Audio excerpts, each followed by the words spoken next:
네, 안녕하세요. 이 열린 새신자 예배에 오신 여러분들을 환영합니다. 이제 2021년 우리 새해가 됐습니다. 첫 예배를 함께 드리는데요. 이 예배에 오신 여러분들 진심으로 환영합니다. 이제 오늘부터 1월 한 달 동안 저희가 특별한 시리즈로 준비했습니다. 다시 시작해라는 제목으로 저희가 이 시리즈를 가는데요. 다시 시작해라는 말은 사실 이 begin again이라는 그 이제 말을 우리가 착안해서 이렇게 생각을 했습니다. begin again, 다시 시작한다. 이 말이 어떻게 보면 굉장히 되게 흔한 말이잖아요. 그런데 사실 굉장히 의미심장한 말입니다. 다시라는 말은 우리가 시도를 해본 적이 있다는 말이겠죠. 그리고 아마 대개는 그 시도가 잘 이루어지지 않았기 때문에 다시라는 말을 우리가 종종 쓰곤 합니다. 우리는 다시 시작할 수 있습니다. 그럴 수 있기 때문에 다시라는 말을 우리가 붙였습니다. 시작한다는 말은 그런 것 같습니다. 삶이라는 것은 계속 움직이는 것 같아요. 심장이 끊임없이 뛰는 것처럼, 또 우리의 외연뿐만 아니라 내면도 계속적으로 성장하고 자라는 것처럼 살아있다는 것은 그렇게 움직이는 것 같습니다. 그렇게 살자, 삶을 살아가자, 그러한 의미로 다시 시작해라는 제목을 정하게 되었습니다. 어떤 사람들은 오해할 수도 있습니다. 그래, 다시 시작한다는 것은 어떤 성공과 성취를 위해서 달려가는 거야. 근데 여러분, 많은 사람들의 이야기를 들어보면 성공의 정점에 있을 때 가장 큰 공허함과 허무함을 느끼고 고통 가운데 있는 사람들의 이야기를 많이 듣습니다. 정말 잘 산다는 것은 그냥 화려한 그러한 삶을 말하는 것은 아닌 것 같습니다. 때때로 마치 조화처럼 보기에는 너무 있어 보이지만 진짜 살아있지 못하는 그러한 삶도 있습니다. 근데 우리는 그것이 아니라 정말 살아있는, 정말 잘 살아가는 삶을 다시 시작하는 그러한 이 2021년 그리고 이 1월이 되시기를 축복합니다. 다시 시작해라는 주제를 시작하면서 첫 우리 주제로 머뭇거림에 대해서 이야기하려고 합니다. 후회, 머뭇거리게 하다. 이 머뭇거림은 우리가 머뭇거림을 대해서 얘기할 때 여러분 어떠세요? 시작하셨어요? 한 해를 시작하셨나요? 시간은 정말 우리를 기다려주지 않는 것 같아요. 2021년은 벌써 시작했는데 우리는 아마 어떠한 분들은 아직 그 시간을 따라가지 못한 채 아직 2020년에 머물러 있을지도 모르겠어요. 그때의 후회, 그때의 아픔, 그러한 것에 머물러 있는지도 모르겠습니다. 그러나 여러분, 우리는 다시 시작할 수 있습니다. 그 모든 머뭇거림을 멈추고 우리가 나아가기를 원합니다. 그런데 그 머뭇거림을 시작하면서 오늘 빈자리라는 제목을 가지고 한번 이야기를 시작해 보려고 합니다. 빈자리. 여러분, 오늘 본문에서 아까 만났던 다윗은 성문에 있는 그 자신의 자리가 있었습니다. 그 성문이라는 곳은 어떠한 곳이냐면 법적인 선언이 이루어지는 자리이고 아주 중요한 결정들이 선포되어지는 그런 자리였습니다. 그러니까 재판관의 자리였고 왕의 자리였습니다. 다윗이 앉아야 되는 그 자리였습니다. 그런데 이 다윗이 그 자리에 앉지 못하고 있는 장면을 우리가 지금 본 것입니다. 그 사람에게는, 다윗에게는 아주 중요한 일의 사건이 지나갔습니다. 한 시즌이 지나갔어요. 그것은 굉장히 어렵고 힘든 시간이었습니다. 반역이 일어났고 도망을 가야만 했습니다.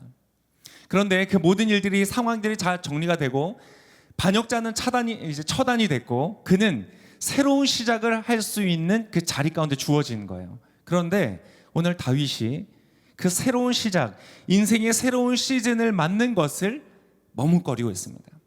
그래서 자신의 자리에 앉지 못하고 있는 것이에요. 지금 혹시 예배를 드리는 분들 가운데 그러한 분들이 있을지 모르겠습니다. 그러한 분들, 그러나 오늘 말씀을 통하여서 그 마음들이 준비되고 정리되실 수 있기를 축복합니다. 여러분, 다윗은요, 우리가 많은 사람들이 부러워합니다. 정말 하나님의 사랑받은 사람, 위대했던 사람. 그런데 여러분, 다윗의 인생을 정리할 수 있는 많은 단어 중에 아주 중요한 단어가 바로 빈자리라는 단어입니다. 그의 인생은요, 많은 빈자리가 있었던 인생이었습니다. 굴곡이 많은 삶이었어요. 여러분, 위대함은 굴곡에서 꽃피우는 것 같습니다. 여러분, 혹시 지금 인생의 빈자리를 경험하고 굴곡의 인생을 경험하고 있는 분들이 있다면 여러분 격려합니다. 그 자리 가운데서 당신의 위대함이 나타나게 될 것입니다. 여러분, 이 다윗은요 굉장히 많은 빈자리를 가지고 있는데 첫 빈자리가 어디에서 발견되냐면 바로 그의 아빠 앞에서의 자리였습니다. 사무엘상 16장 11절에 보면 이러한 기록이 되어 있습니다. 사무엘이 이새에게 물었습니다. 내 아들이 다 온 것이냐? 이새가 대답했습니다. 막내가 하나 있기는 한데 지금 양들을 돌보고 있습니다. 사무엘이 말했습니다. 그를 불러오너라. 그가 도착할 때까지 자리에 앉지 않겠다. 여러분, 이제 사무엘이라는 사람, 그 이스라엘 가운데 존경받는 선지자인 사람이 이 이새의 집에 왔습니다. 다윗의 아버지의 집에 온 것이죠. 여러분, 이것은 가문의 경사이고 가문의 영광입니다. 그 민족의 지도자가 이 가문에 왔다는 것은 특별한 의미가 있는 것이고 그때 이 자녀들을 보인다는 것은 대단한 사건인 것입니다. 여러분, 그러한 중요한 자리에서 여러분 다윗의 자리는 비어 있는 거예요. 마치 이런 것 같습니다. 여러분, 이제 형제들 우리 축구 좋아하잖아요. 막 축구를 뜁니다.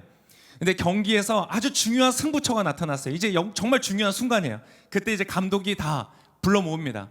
그리고 이제 작전 회의를 하면서 이렇게 하는 거예요. 자, 이제 정말 중요한 순간이야. 자, 공은 이제 누가 누구에게 보내고, 그런데 갑자기 저를 보면서 이렇게 말하는 거예요. 그래, 준목이는 이제 그만두자. 얼마나 슬픈 순간입니까? 중요한 순간에 권위자의 기대를 받지 못한다는 것, 여러분, 그건 굉장히 슬픈 일입니다. 여러분, 다윗은 오늘 그러한 빈자리 가운데 있는 것이에요. 사랑하는 아빠, 존경하는 아빠, 어릴 때는 아빠가 자녀의 모든 것이죠. 그런데 그 아빠의 관심과 기대가 전혀 없는 아이, 빈자리를 만나는 것이에요. 여러분, 그럴 때 우리는 상처를 받습니다. 그 상처는 우리 내면 속에 핥히고 지나가서 우리가 스스로를 자랑스러워하고 자신감을 갖는데 방해를 주는 것이에요. 여러분, 다윗은 그러한 환경 속에 있었습니다. 여러분, 그것만이 아닙니다. 다윗이 첫 보스를 만났습니다. 그의 상사를 만났습니다. 근데 여러분, 그 사람이 어떤 사람이었느냐? 이 성경에서 제정신이 아닌 약간 미친 그 강도로 봤을 때 가장 심각한 수준에 있었던 그 사람을 만납니다. 바로 사울이라는 사람이었어요. 여러분, 이 사람은 약간 정신분열증에 가까운 문제가 있는 사람이었습니다. 어제는 다윗을 보면서 내 아들아 내가 너에게 너무 잘못했다, 미안하다 그러면서 펑펑 울더니 오늘은 다시 칼을 들고 죽이려고 쫓아오는 그런 사람이었어요. 이상한 사람이었어요. 정말 당황스러운 사람이었어요. 그래서 여러분, 다윗은 그 상사 앞에 자기에게 주어져 있는 자리에 앉을 수가 없었어요. 사무엘상 20장 27절에 이렇게 기록하고 있어요. 그러나 다음 날 곧 그 달 둘째 달에도 다윗의 자리가 비었습니다. 그러자 사울이 아들 요나단에게 말했습니다. 왜 이새의 아들이 식사하러 나오지 않느냐? 어제도 그러더니 오늘도 그렇구나. 여러분, 지금 이 자리에 있지 못하는 이유가 뭐냐면 사울이 다윗을 죽이려고 하기 때문에 그런 거예요. 자신이 원인을 제공해 놓고도 그 책임은 다윗에게 묻는 거예요. 정말 이상한 상사를 만난 것입니다. 여러분, 사랑받고 축복받고 기대를 받아야 되는 아빠로부터는 완전히 배제를 당하고 자신이 이제 멘토링을 받고 배움을 받고 따라가야 될 그러한 스승과 같고 그러한 선임자와 같은 사울에게는 살해 위협을 당하여서 자신의 자리를 지킬 수 없었던 것이 바로 다윗이에요. 여러분, 이러한 권위자 밑에 오래 있으면 어떻게 되냐면 그 상처가 점점 내면 깊이 들어가는 거예요. 여러분, 아마 그러한 경험들이 있는 분들이 있으실 거예요. 여러분, 그렇게 되면 어떻게 하냐면 나는 정말 저렇게 살지 않아야지. 나는 나의 자녀를 낳으면 저렇게 대하지 않을 거야. 내가 나의 어떤 부하 직원을 만나면 그렇게 대하지 않을 거야. 그렇게 결심했는데 어느새 똑같이 행동하고 있는 자기를 발견할 때가 있는 거예요. 심리학에서는 이것을 동일시라고 말해요. 권위자의 그러한 병리적인 측면을 싫어하면서도 자신도 모르게 받아들이는 거예요. 여러분, 다윗은 어땠을까요? 다윗은 그러한 역기능적인 가정에서 태어났고요. 아빠뿐만이 아니라 형들도 얼마나 이 다윗을 질투하고 견제했는지 몰라요. 그리고 시시때때로 질투로 죽이려고 했던 그 사울, 그 리더를 두고 있었던 다윗은 어떠했는가? 여러분, 그 사람은 이 모든 상처를 극복한 훌륭한 왕이 되었어요. 여러분 얼마나 훌륭하냐? 이스라엘 역사 속에서 가장 존경을 받고요. 그리고 여러분 심지어 한참 그 소식이 건너 지금 여기까지 와서 저와 여러분이 그 얘기를 하고 있는 거예요. 아마 이 영상을 보는 분 어떤 분들 중에서는 예수님이라는 분을 알기 전에 이미 다윗을 먼저 알았던 분도 있을 거예요. 그만큼 다윗은 유명하고 존경받는 왕이 되었습니다. 얼마나 훌륭한 리더가 되었는가 한 일화를 들으면 이렇습니다. 전쟁 중에서 이 다윗이 너무 목이 말랐어요. 그런데 이 샘이 물을 뚫을 수 있는 샘이 적진 한가운데 있는 거예요. 다윗이 너무 목마르니까 자기도 모르게 이 얘기를 한 거예요. 너무 목마르다. 저거 좀 한번 마시면 좋겠다. 그런데 그렇게 혼잣말처럼 되뇌이는 말을 듣고 바로 옆에 있던 세 용사가 있습니다. 가장 탁월하고 아주 전쟁을 잘했던 세 명의 용사 그 얘기를 듣고 목숨을 걸고 칼 한 자루를 의지하여서 적진에 뛰어듭니다. 그리고 그곳에 가서 물을 길러서 다시 다윗 왕에게 가져옵니다. 여러분 다윗 왕의 말 한마디에 목숨을 거는 세 부하가 있었습니다. 얼마나 존경받는 리더인 줄 알겠죠? 여러분 다윗은 그것만이 아니라 그 물을 받아 들고서 벌컥벌컥 마신 것이 아니라 이렇게 말합니다. 이것은 이 용사들의 피다. 이들의 생명이다.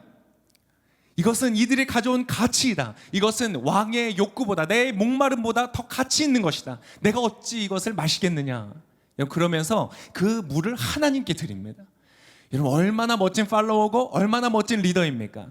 그 팔로워들의 수고와 헌신을 귀하게 여기고 가치 있게 여기고 사사로이 자신의 욕구를 채우는 데 쓰지 않는 그러한 훌륭한 왕이었어요. 얼마나 멋진 왕이 되었습니까? 여러분 어떻게 이 사람은 자신의 인생 가운데 늘 따라다녔던 십수년간을 아니 그의 평생을 따라다녔던 그 빈자리를 어떻게 여러분 그 사람은 극복할 수 있었을까요? 여러분 알고 싶지 않으세요? 여러분 혹시 지금 이 영상을 보는 분들 중에 권위자로부터, 부모로부터, 스승으로부터, 멘토로부터, 내가 사랑했던 사람으로부터 받아야 했던 사랑과 기대의 자리가 비어있는 분들, 그리고 어떠한 성취도 만족스럽지 않고 늘 허전하고 늘 비어있는 것 같은 마음들, 여러분 우리 안에 상처가 깊으면 그래요. 내가 아무리 성공을 해도요 만족스럽지가 않아요. 나의 사랑하는 권위자로부터 인정받지 못해서 그런 거예요. 또 어떤 분들은 아마 그 이상으로 질투와 학대와 그러한 빈자리의 고통을 갖고 있는 분들도 있을 것 같아요. 여러분 오늘 말씀드립니다. 당신도 그 빈자리가 채워질 수 있습니다. 여러분 그 비결은 다윗의 아주 유명한 그의 시에 나타납니다. 시편 23편 이렇게 고백합니다. 여호와는 내 목자시니 내게 부족한 것이 없습니다. 여호와는 내 목자시니 내게 부족한 것이 없습니다. 여러분 그분이 바로 나의 권위자가 되십니다. 나의 좋은 권위자. 그래서 여러분 목자라고 표현하는 거예요. 양을 돌보는 목자와 같은 분이시다 이렇게 고백하는 거예요. 그리고 2절에 이렇게 고백해요. 그분이 나를 푸른 목장에 눕히시고 잔잔한 물가로 인도하십니다. 여러분 나의 자리는 늘 비어 있었어요. 카메라 가능하면 이거 같이 잡아줄 수 있어요? 네. 여러분 늘 자리는 비어 있었어요. 그의 자리를 채워줄 수 있는 사람이 없었어요. 그는 늘 떠돌아다니듯이 다녀야만 했어요. 그런데 여러분 그 자리를 누가 채워주시는가? 하나님이 채워주신다는 거예요. 푸른 목장과 쉴만한 물가로 인도하여 주신다는 거예요. 여러분 이 시의 가장 기가 막힌 부분은 바로 5절에 있습니다. 5절에 이렇게 고백해요. 주께서 내 적들 앞에서 내게 상을 베푸시고 내 머리에 기름을 부으셨으니 내 잔이 넘칩니다. 여러분 그의 자리가 어디 있습니까? 하나님 앞에 그 상에 있다는 거예요. 여러분 나의 아빠보다 진정한 하늘의 아빠, 나의 영적인 아빠, 그리고 나의 진정한 권위자이며 리더이시며 나의 판단자가 되시는 그 하나님께서 그분의 앞에 자리를 두시고 나로 하여금 그곳에서 먹고 마시며 누리게 하신다는 거예요. 여러분 다윗은 이 자리가 비어 있었지만 여러분 하나님으로 말미암아 다 채워진 것이에요. 여러분, 여러분도 그 하나님으로 인하여서 채워지는 역사가 있으시기를 축복합니다. 우리 하나님은 너무나 멋진 분이세요. 여러분 채우실 뿐만 아니라 차고 넘쳐서 흘러가도록 하나님은 채워주시는 분이세요. 여러분 그 하나님을 가까이 하시기를 바랍니다. 근데 여러분 오늘 본문에서 읽었던 이 빈자리는요 아빠로 인한 빈자리도 아니고 권위자로 인한 빈자리도 아니었어요. 이 빈자리는 다름이 아니라 바로 다윗 스스로 선택했던 빈자리였어요. 여러분, 놀라운 진실 하나 알려드릴까요? 여러분이 하나님께서 여러분을 축복하실 때요, 그 축복을 막을 수 있는 사람은 아무도 없습니다. 그것이 형편없는, 때때로 잘못된 그러한 부모, 혹은 아주 이상한 상사, 당신의 권위자, 그들도 막을 수 없어요. 하나님이 축복하시면 빼앗을 자가 없어요. 그런데 단 한 존재가 있어요. 그 축복을 막을 수 있는 사람은 누구냐면 바로 자기 자신이에요. 여러분, 오늘 이 사건은 어느덧 10년 전으로 돌아갑니다. 10년 전에, 여러분 10년 재밌죠? 어떤 것은 여러분 시간이 해결해 준다고 하지만 여러분, 의외로 시간이 해결해 주는 게 많지 않습니다. 10년 전에 내가 잘못 메었던 매듭이 10년 지난 지금까지 나를 괴롭게 하는 그런 경우들이 많죠. 여러분, 10년 전 다윗이 경험했던 그 사건은요, 아주 사소한 것, 아주 작은 것에서부터 시작했어요. 그때는 왕권이 안정된 다음이었어요. 여러분, 여러분의 삶이 안정되시기를 축복합니다. 여러분, 그러나 기억하실 것은 안정 자체가 축복이 아닙니다. 왕권이 안정되고 그가 이제 국경을 정리하는 전쟁을 할 때였어요. 그런데 그 국경을 정리하는 전쟁 가운데 이 다윗은 자신의 자리를 비웁니다. 늘 부하들과 함께 야전 사령군이 되어서 전쟁터를 누볐던 그가 오늘은 다른 곳에 있어요. 사무엘하 11장 1절과 2절에 보면 이렇게 기록되어 있습니다. 그 다음에 봄에 왕들이 출전할 때가 되자 다윗은 요압과 부하들과 이스라엘의 온 군대를 내려보냈습니다. 그들은 암몬 자손을 치고 랍바를 포위했습니다. 그러나 다윗은 예루살렘에 남아 있었습니다. 국군 통수권자로서 그 군대를 다스려야 되는 존재로서 그들과 함께 있지 않고 예루살렘에 있어요. 2절에 이렇게 기록합니다. 어느 날 저녁에 다윗은 침대에서 일어나 왕궁 옥상을 거닐고 있었습니다. 여러분, 이 말씀, 제가 방금 읽은 말씀이 굉장히 이상한 거 아세요? 어느 날 저녁에 다윗은 침대에서 일어나 왕궁 옥상을 거닐고 있었습니다. 여러분, 저녁에 침대에 누웠다, 이게 정상적인 것이잖아요. 근데 오늘 여러분, 이것이 정상이 아니에요. 저녁에 침대에서 일어났대요. 여러분, 살다 보면 그럴 때 있죠. 그러니까 왜 이래? 근데 시간이 지나고 나니까 탄식으로 끝나는 거예요. 그랬구나. 그때 알아봤어야 됐는데, 그때 깨달았어야 되는데, 그때 멈추었어야 하는데. 여러분, 바로 지금 그 장면이에요. 왜 이러지? 왜 저녁에 침대에서 일어나는 거지? 여러분, 할 때 여러분의 인생이 멈추는 축복이 있으시기를 축복합니다. 여러분, 그게 우리의 삶의 안정보다 더 큰 축복이에요. 네, 여러분, 이것은, 이 정도는 그냥 웃을 만한 거죠. 그냥 웃고 지나갈 수 있는 거예요. 아주 사소한 거예요. 그냥 사소한 게으름이에요. 이제 왕권도 안정됐고 군인들도 충분히 자신의 부하들이 해결할 수 있는 문제이기 때문에 자신은 조금 게으름을 피우고 늦잠을 잔 거예요. 그럴 수 있어요. 근데 여러분, 그 2절은 계속됩니다. 그는 거기서 한 여인이 목욕하는 것을 보았는데 그 여인은 너무나 아름다웠습니다. 여러분, 목욕하는 여자를 본 거예요. 너무 예쁜 거예요. 처음에는 작은 호기심으로 시작합니다. 누구지? 누굴까? 누군지 알아보자. 그리고는 한번 만나보고 싶다. 대화를 나눠보고 싶다. 데리고 오라. 이렇게 갑니다. 여러분, 지금 이 장면이 보이세요? 2절 안에 숨겨져 있는 모습이 보이세요? 여러분, 지금 이 2절 안에는요, 국경에서 이루어지고 있는 전쟁보다 더 치열한 전쟁이 이루어지고 있는 장면이에요. 너무 안정돼 보이고 너무 평안해 보이지만 여러분, 지금 이것은 엄청난 전쟁이 이루어지고 있어요. 이것은 지금 국경에서 이루어지고 있는 싸움보다 더 크게 이 국가 전체를 위협할 수 있는 싸움이에요. 여러분, 그거 아세요? 당신의 인생 전체를 흔드는 사건은요, 외부에 있지 않아요. 당신의 내면 안에 있어요. 그래서 하나님은 무엇보다 마음을 지키라고 말씀하세요. 이런 마음을 지키실 수 있기를 바랍니다. 여러분, 이 다윗이 시작했던 사소한 게으름, 사소한 호기심, 여러분 이것은요 거침없이 달려갑니다. 그 여자를 데리고 왔고 잠자리를 같이 하고 임신을 하게 됩니다. 여러분, 잘못된 방식으로 자신의 욕구를 채우는 것, 그것을 성경은 뭐라고 말하냐면 죄라고 말합니다. 잘못된 방식으로 자신의 욕구를 채우는 것, 여러분 지금 다윗은 그렇게 가고 있는 거예요. 하나님이 나중에 나단을 통해서 말씀하세요. 너가 정말 그런 것들을 원했다면 나에게 말하지 않았느냐? 그럼 내가 너에게 채워주었을 텐데. 하나님이 아닌 자신의 방식으로, 잘못된 방식으로, 죄된 방식으로 지금 자신의 욕구를 채우고 있는 거예요. 여러분, 이 죄가 무서운 것입니다. 여러분, 우스운 모습으로 등장합니다. 아주 사소한 게으름, 뭐 그럴 수도 있지, 웃고 지나갈 수 있는 그런 모습으로 등장하지만 여러분, 우스운 모습으로 끝나지 않습니다. 죽음과 파멸이라는 길로 이끌어갑니다. 여러분, 이것이 진정 여러분의 생명을 위협하는 치명적인 것입니다.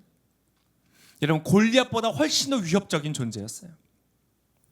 여러분, 이미 한 여인의 인생을 망가뜨렸고 한 가정을 파괴시킨 이 다윗은요 멈추지 않습니다.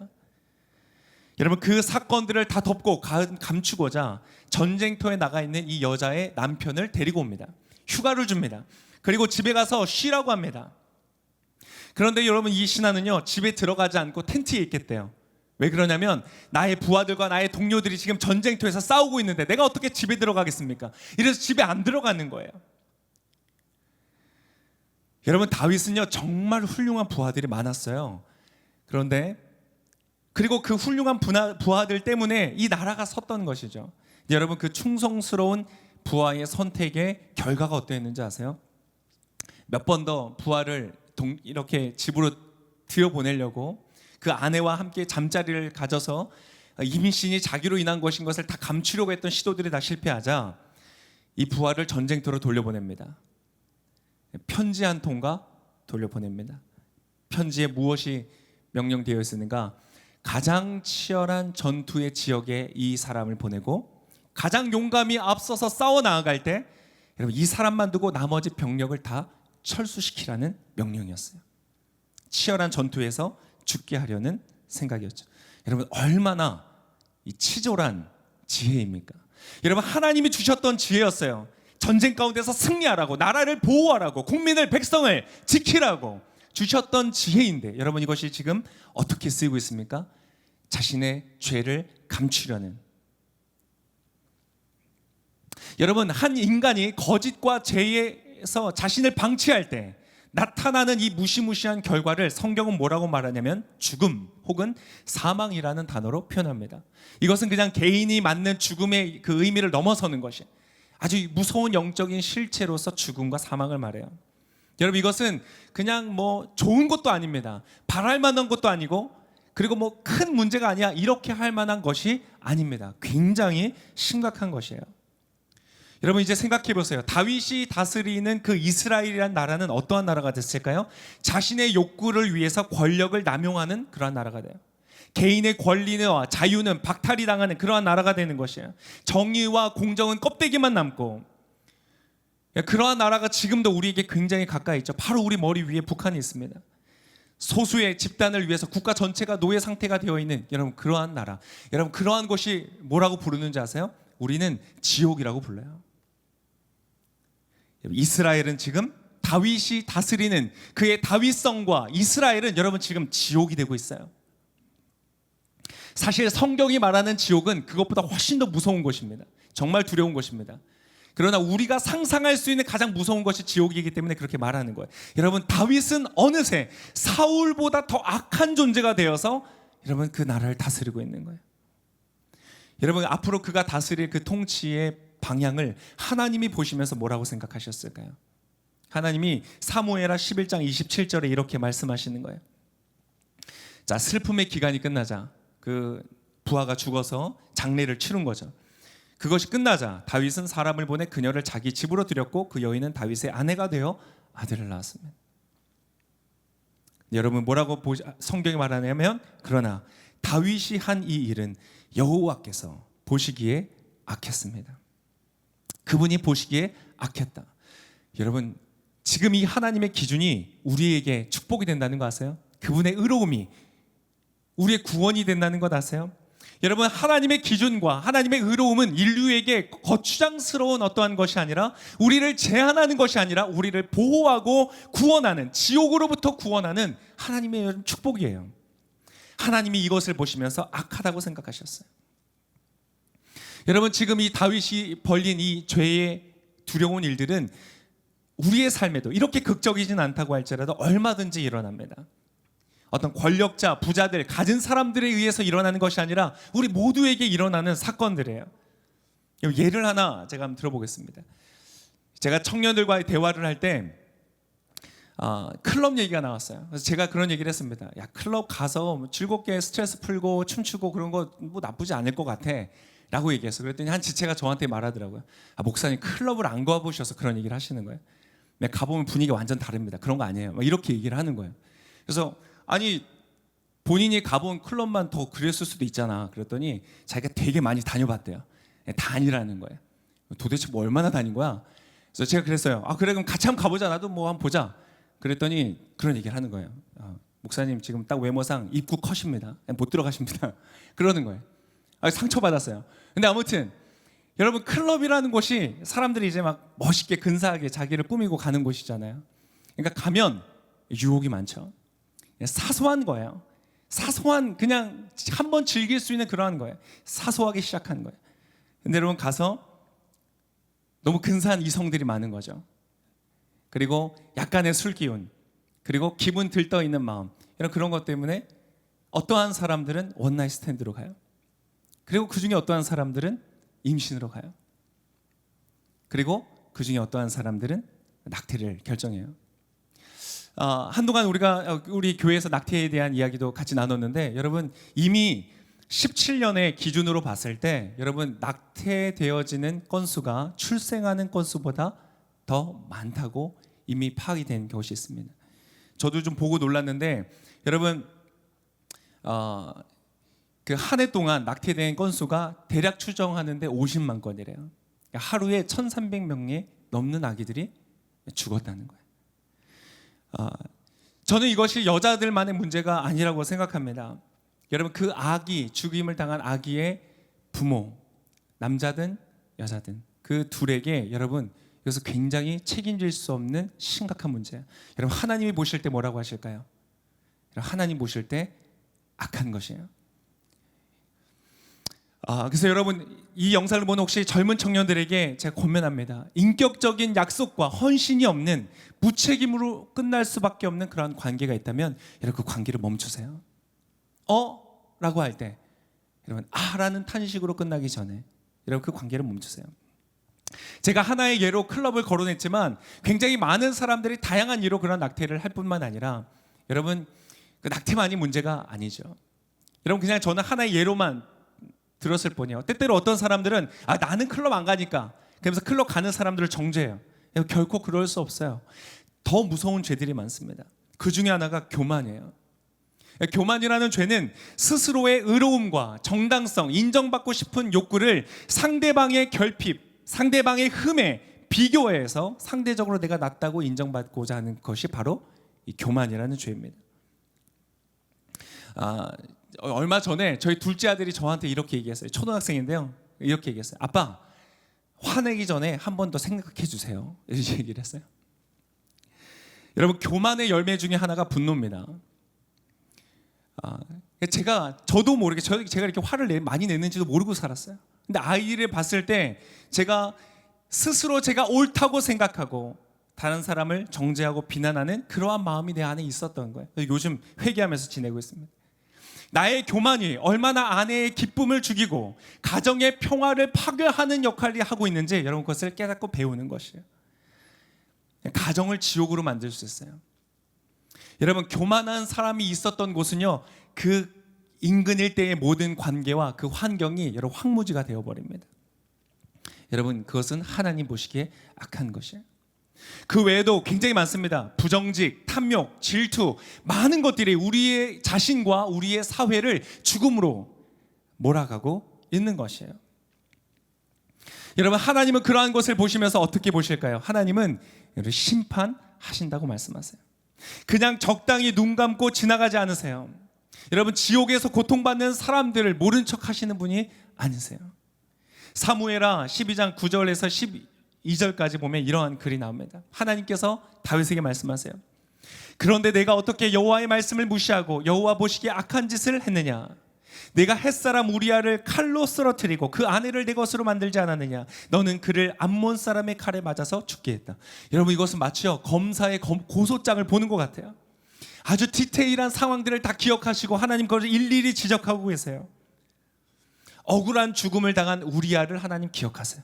여러분, 우리아와 같은 약자들에게 이것은 축복이에요. 하나님이 그들의 상황을 돌아보세요. 10절에 이렇게 말해요. 그러니 그 칼이 내 집에서 결코 떠나지 않을 것이다. 이는 내가 나를 업신여기고 햇사람 우리아의 아내를 내 것으로 만들었기 때문이다. 여러분, 평화는요 주님께서 지키셔야만 가능한 것이에요. 주님이 손을 떼시면 여러분, 우리의 죄와 악이 우리의 삶을 망가뜨리기 시작합니다. 지옥으로 만들기 시작해요. 무서운 일들이 일어납니다. 여러분, 이 이후에 무슨 일이 일어난 줄 아세요? 암논이라는 이 다윗의 아들이요, 그의 배다른 누이를 강간하는 사건이 일어납니다. 암논은 그의 아빠인 다윗과 아마 동일시가 이루어졌던 것 같아요. 자신의 사랑과 성욕을 구분하지 못했어요. 이 땅의 많은 문화들이요 사랑과 성욕을 일치시킵니다. 전혀 다른 것인데, 그래서 여러분 그 누이를 강간하는 사건이 일어납니다. 그리고 그 여자를 버립니다. 그런데 바로 그 여자의 친오빠가 누구였냐면 압살롬이었습니다. 이 압살롬은 그 누이를 위하여서 복수의 칼을 빼들고 암논을 죽입니다. 형제간에 칼로 싸우는 일들이 일어난 거예요. 그리고 그 복수는 장차 우리 지금 이곳에서 만나고 있는 다윗이 경험하는 반란의 씨앗이 되었습니다. 여러분, 근데 그 모든 상황들 속에서 다윗은 무엇을 했는가? 여러분, 아무것도 하지 않았습니다. 그의 아빠로서의 자리는 여전히 비어 있습니다. 여러분, 죄의 문제 중에 하나, 결과 중에 하나가 무엇이냐면 영향력을 상실하는 거예요. 자신의 자리에서 스스로 쫓겨나게 됩니다. 여러분, 목사님들의 스캔들이 나면 더 이상 사역을 할 수 없게 되잖아요.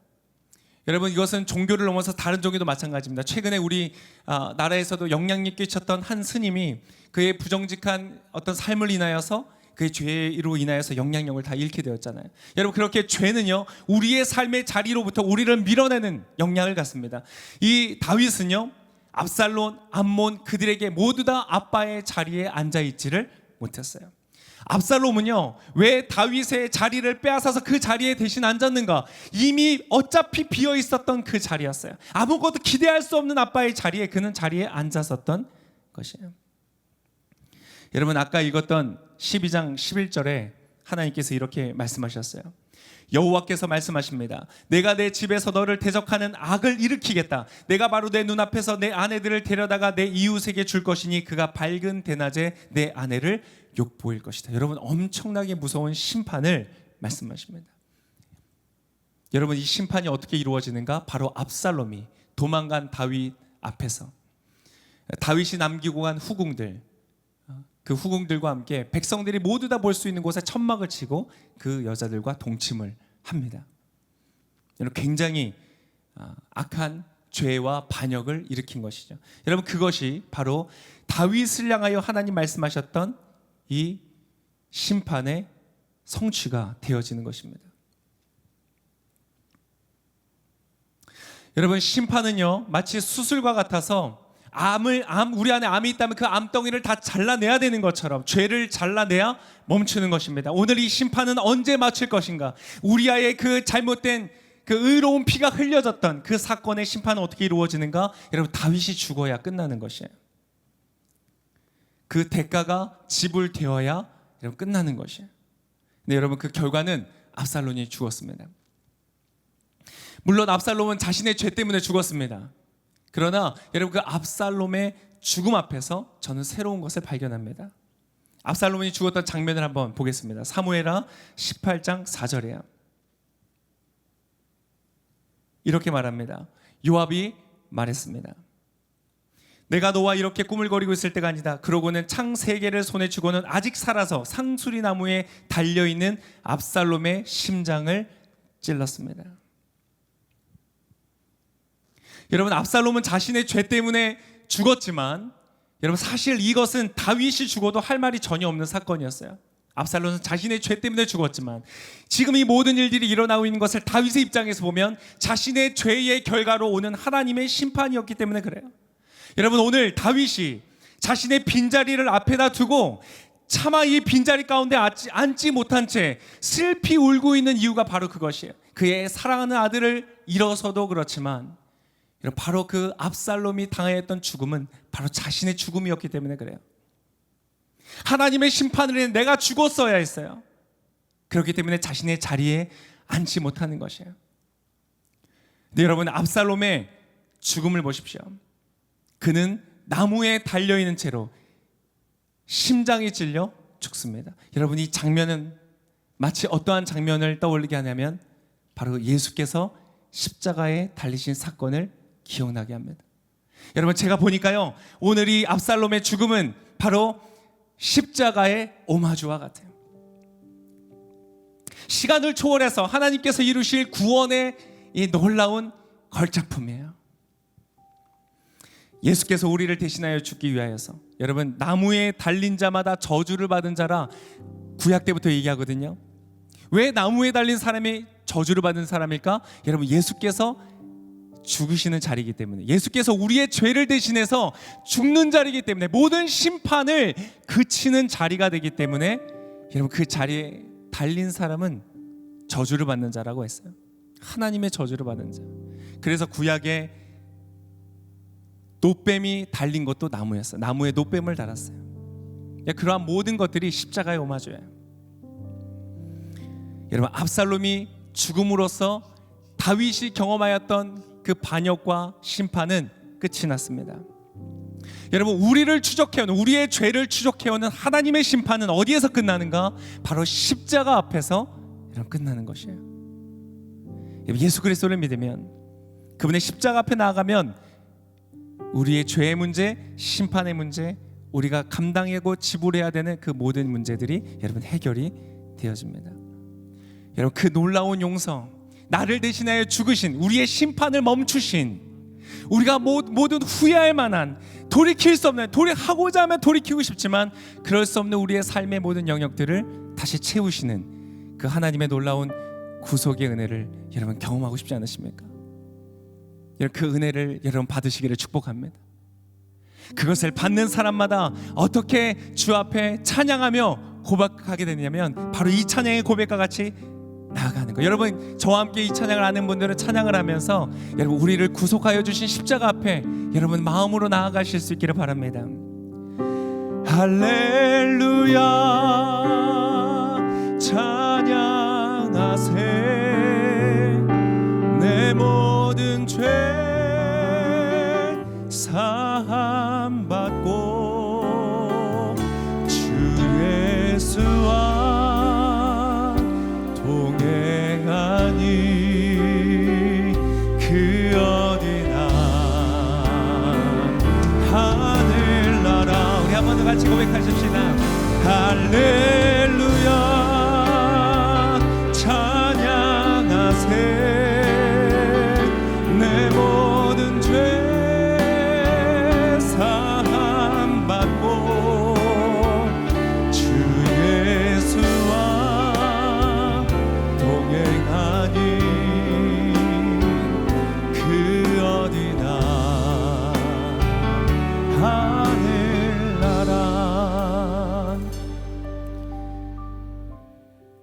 여러분, 주님만이 우리의 모든 과거의 상처, 우리의 비어있는 사랑의 자리, 기대의 자리를 주님께서 채우십니다.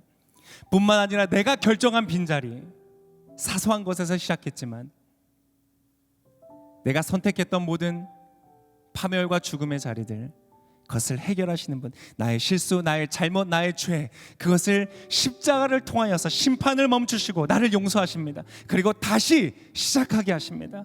성경은 뭐라고 고백하냐면 이전 것은 지나갔으니 보라 새 것이 되었도다. 여러분, 십자가 앞에 있으면 여러분은 새로운 것이 되는 것입니다.